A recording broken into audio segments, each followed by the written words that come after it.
सांग आता राजकुमारला, सांग त्याला त्याच्या घराला आग कोणी लावले, बोल.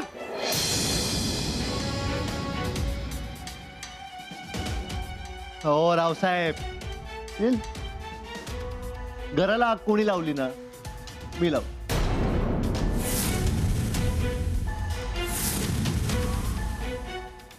पाहिलंस, ऐकलंस?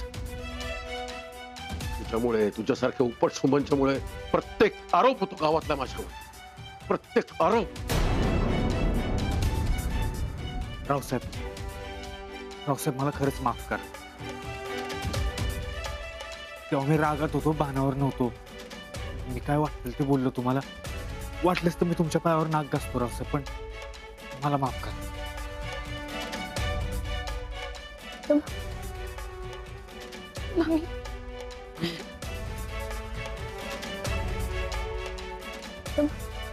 कुठे लागलं नाही माहिती तुला? तुझी हिम्मत कशी झाली त्यांना हात लावायची? त्या ओरडत होत्या ना, ओरडत होत्या ना, तर त्यांचं तोंड बांधलं.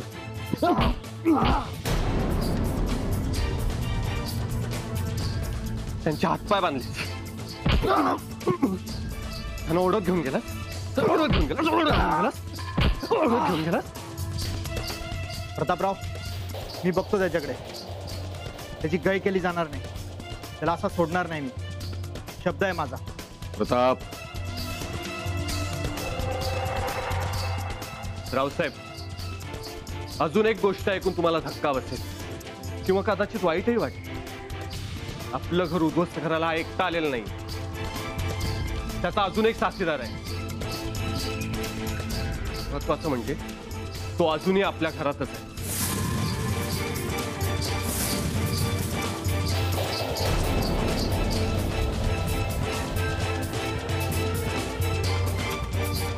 कोण?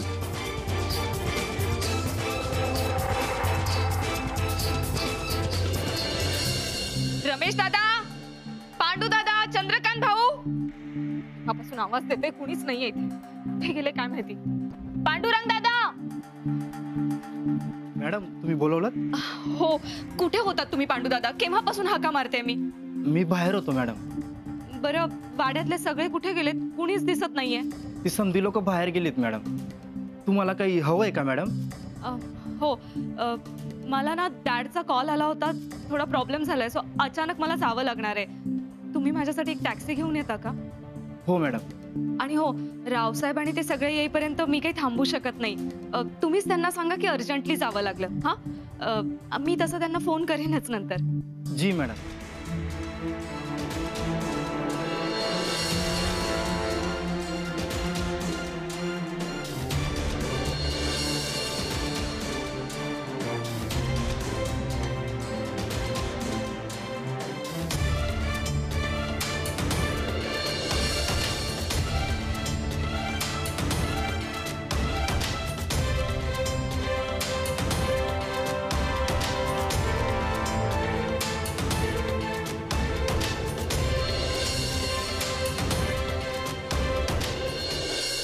रमा, जे झालं ते झालं. आता कुठल्या गोष्टीचा विचार करायचा नाही. हा, झालं गेलं सगळं गंगेला मिळालं. सारखा सारखा त्याचाच विचार करत राहिलीस ना तर त्रास होईल तुला. सरला, देवाची कृपा म्हणावी की पोरीचं नशीब बलवत्तर म्हणावं, काय बी कळत. पण या सगळ्या संकटातून आपली रमा वाचली आणि सुखरूप बाहेर पडली. आधी छोटे मालक आणि पिंट्या, आणि नंतर आपण सगळे वेळेत पोचलो ना, म्हणून अनर्थ टळला. आपण वेळेत पोचलो नसतो तर काय झालं असतं? अहो, तेच तर म्हणते. आता हा विचारच नको. आणि हे फक्त रमासाठी नाहीये बर का, आपल्या सगळ्यांसाठी आहे. आपण नसतो, छोटे मालक नसते, तर हा विचारच नको. आता विरोबा, तुला डोळे आहेत बाबा, आणि नवसाची पाखर असते तिच्या भक्तांवर. मावशी, मी म्हणलं होतं ना, रमा परत ये. अगं, नवसाई देवी आणि विरोबाचं लक्ष आहे तिच्यावर. ते तिला काय बी होऊ देणार नाही. ते सगळं ठीक आहे, पण आता आपण झोपूया. नाही काय, थोड्याच वेळात सकाळ होईल. आता मध्यरात्र उलटून गेली. उद्या सकाळी लवकर पण उठायचं आणि अगोदर सगळ्यात अगोदर नवसाच्या देवळात जाऊ आपण, तिची ओटी भरू. तिच्या कृपेनंच रमा वाचली.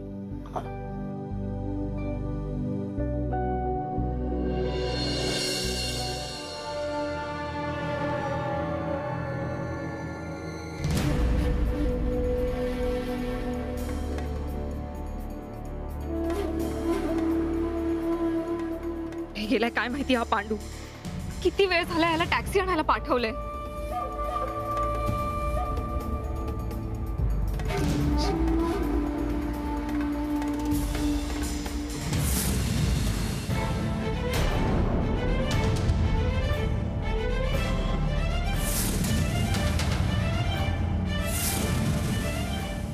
रिया बेटा, इतके काही तडकाफडकीने कुठे चाललेस?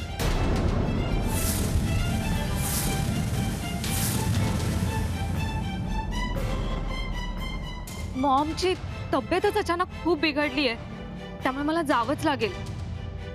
आणि तुम्ही सगळे कुठे गेला होतात? मी केव्हापासून तुम्हाला फोन ट्राय करते, हेच सांगायचं होतं मला.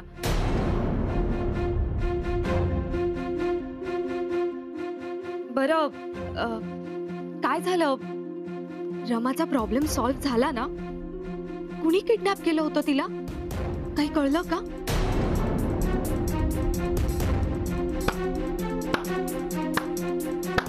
वा, काय करावं आता? तुझ्या अभिनयाची दाद देऊ की तुझ्या धाडसाचं कौतुक करू तेच कळत नाही मला. पण काही म्हण, फार छान अभिनय करतेस तू. समोरच्याला खरंच वाटेल तुझे काय बोलतेस ते. खर तर तू तेच क्षेत्र निवडायला हवं होतंस.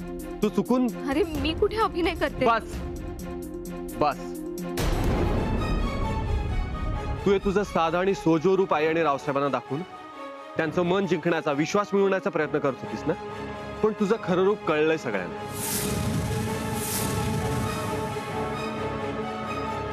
समरने स्वतःहून सांगितलं त्याच्या प्रत्येक कृत्यामध्ये तुझी त्याला साथ होती म्हणून. आम्हाला उद्ध्वस्त करायला निघाली होतीस. आता समजेल, पोलीस येऊन तुलाच घेऊन जातील. आम्ही तशी तक्रार केली.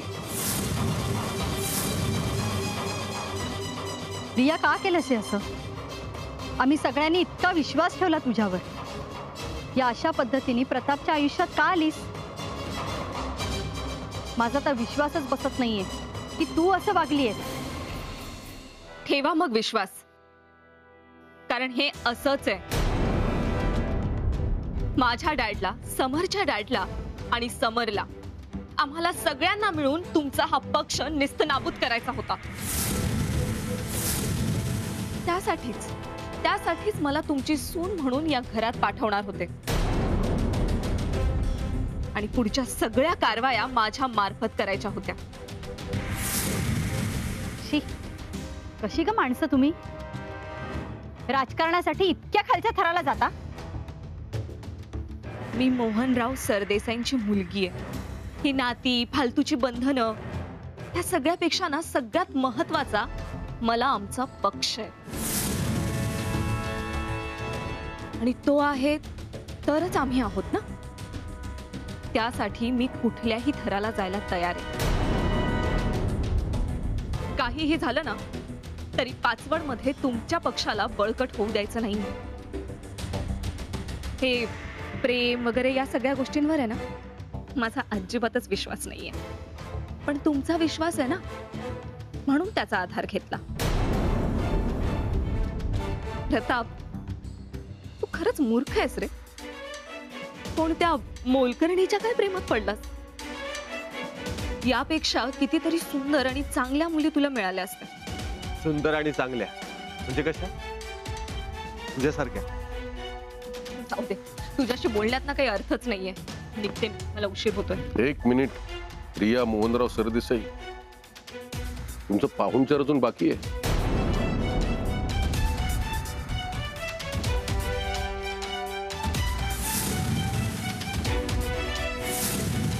वेळेवर आलात, या.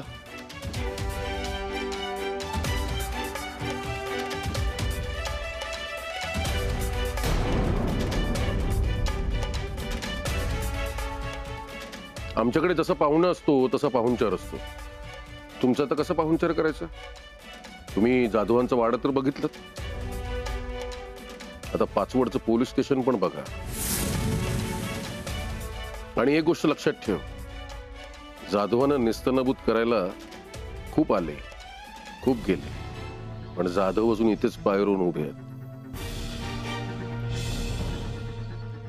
जिथे तुमची खेळी संपते ना, तिथे आमची सुरू होते. पाटील साहेब, हीच ती रिया. रमाच्या अपहरणामध्ये सुद्धा हिचाच हात होता. घेऊन जाईल. त्याआधी या बॅगेची नीट कसून झडती घ्या. काय घरामध्ये किमती दागिने आहेत, महत्वाची कागदपत्र आहेत.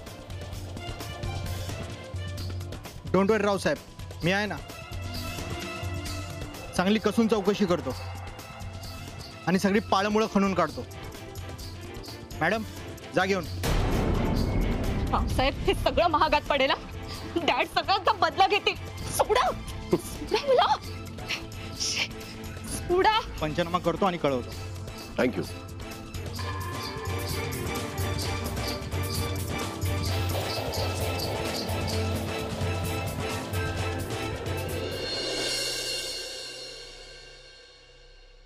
तुम्ही नेहमी म्हणता ना, मी ठरवलं म्हणजे ठरलं. तुम्ही तुम्हाला हवा तो निर्णय घेता आणि तो आमच्यावरती लादता आणि आम्हाला तो मान्य करावा लागतो. आणि आतापर्यंत आम्ही कायम मान्य करत आलो.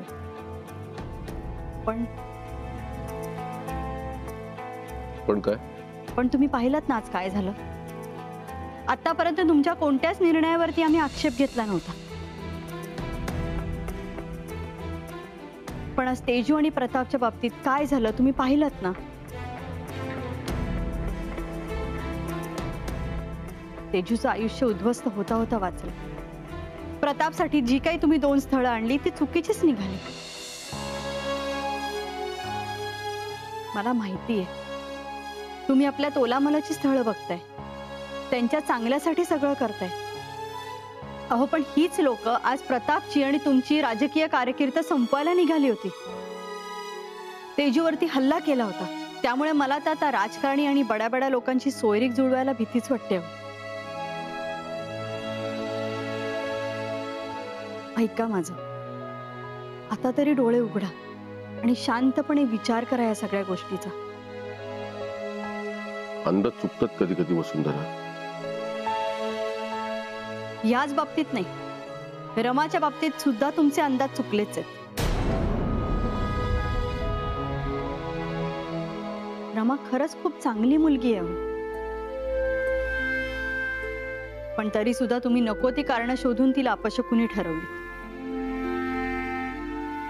रमाच या घरामध्ये सून म्हणून यायला हवी.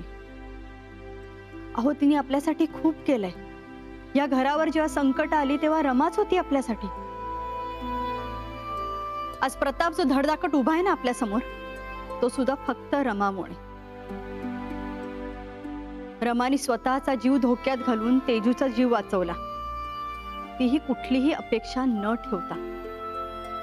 ती जेव्हापासून या घरामध्ये आली आहे ना, तेव्हापासून फक्त शकूनच झालाय.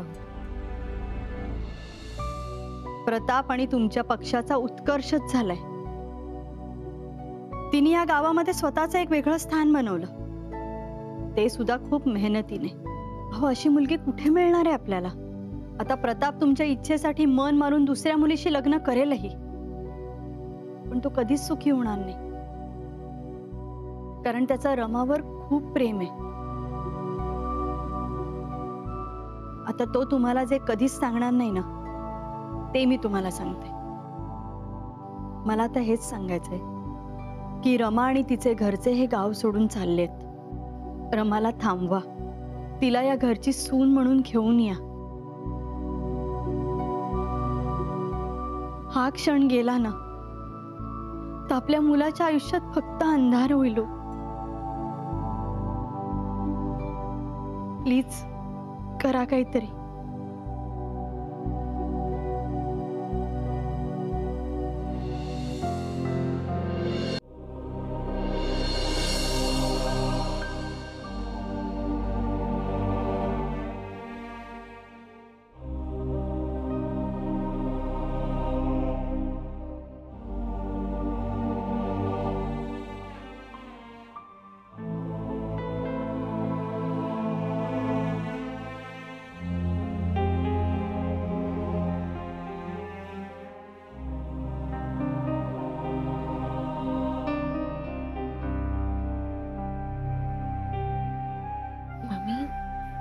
काय ग, झोप येईना का तुला?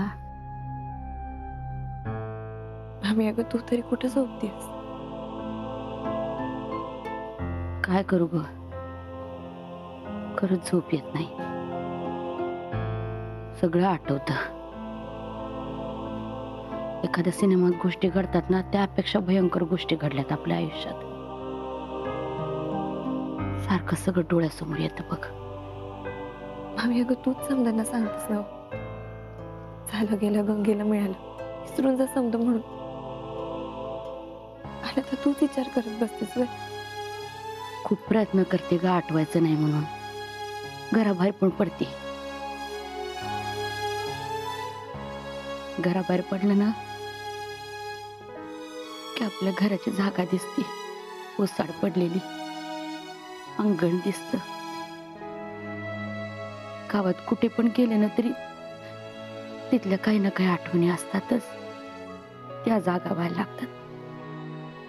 वाटा दिसतात, वाड्यावरच्या गोष्टी आठवतात, चांगल्या वाईट सगळं आठवायला लागतं. पूर्वी कसं चांगल्या गोष्टी आठवलं ना की चेहऱ्यावर हसू यायचं, पण आता सगळ्या वाईटच गोष्टी आठवतात. चांगल्या गोष्टी आठवल्या ना तरी त्याचं वाईटच वाटतंय बघ. माहितीये मला मामी, लई सोसावं लागले या गावात. पर पुन्हा एकदा सांगते तुला, आता इथं नाही सोसावं लागणार आपल्याला. म्हणजे ग, नाही मला माहितीये तुम्ही म्हणत होतात की अजून 2-4 दिवस थांबूयात आणि मग हे गाव सोडूयात. पण माझं असं म्हणणे की अजून 2-4 दिवस बी थांबायला नको. उद्याच्या उद्या नवसाची ओटी भरवत आणि निघून जावं तिथून. मामी अगं, पटतंय ना तुला माझं म्हणणं? पटतंय. तू म्हणते ना तसंच कर. नवसाची ओटी भरून लगेचच्या लगेच निघून जाऊयात.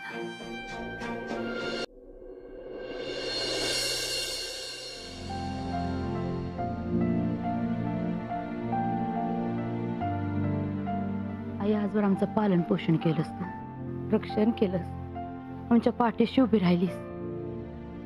आता गाव सोडून जायची वेळ आली. आम्ही गाव सोडून जगाच्या पाठीवर कुठेही गेलो ना तरी आमच्या पाठीशी अशीच उभी राहा, असंच रक्षण कर. तुझ्या मायाची पाकर जशी इथं आमच्या डोक्यावर धरलीस तशीच आम्ही जिथं असू तिथं धर. पण एक गाराणं घालायचं तुझ्या समोर. या गावात खूप सोसलं ग आई आम्ही. कदाचित आमचेच अपराध असतील, आमचेच पाप असतील, पण आता बास. याच्या पुढे सुखाचे दिवस येऊ देत. दुःख त्रास सहन करण्याची शक्ती नाही राहिली ग आई आमच्यात. लक्ष असू दे आमच्यावर. आता या गावात पुन्हा येणं होईल न होईल, तुझ्या दर्शनाला मंदिरात येऊ न येऊ, नाही जिथं असू न तिथं तुझा विसर नाही पडणार. लेकरांवर लक्ष ठेव का आई. ओटी भर जा.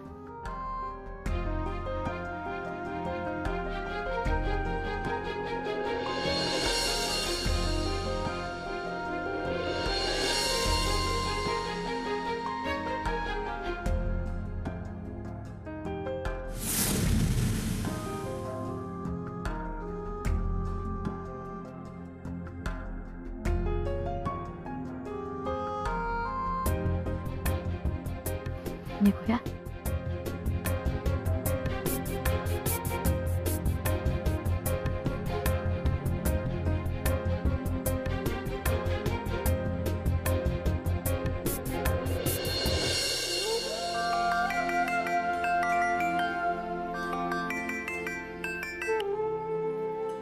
हॅलो, नाही बोला ना.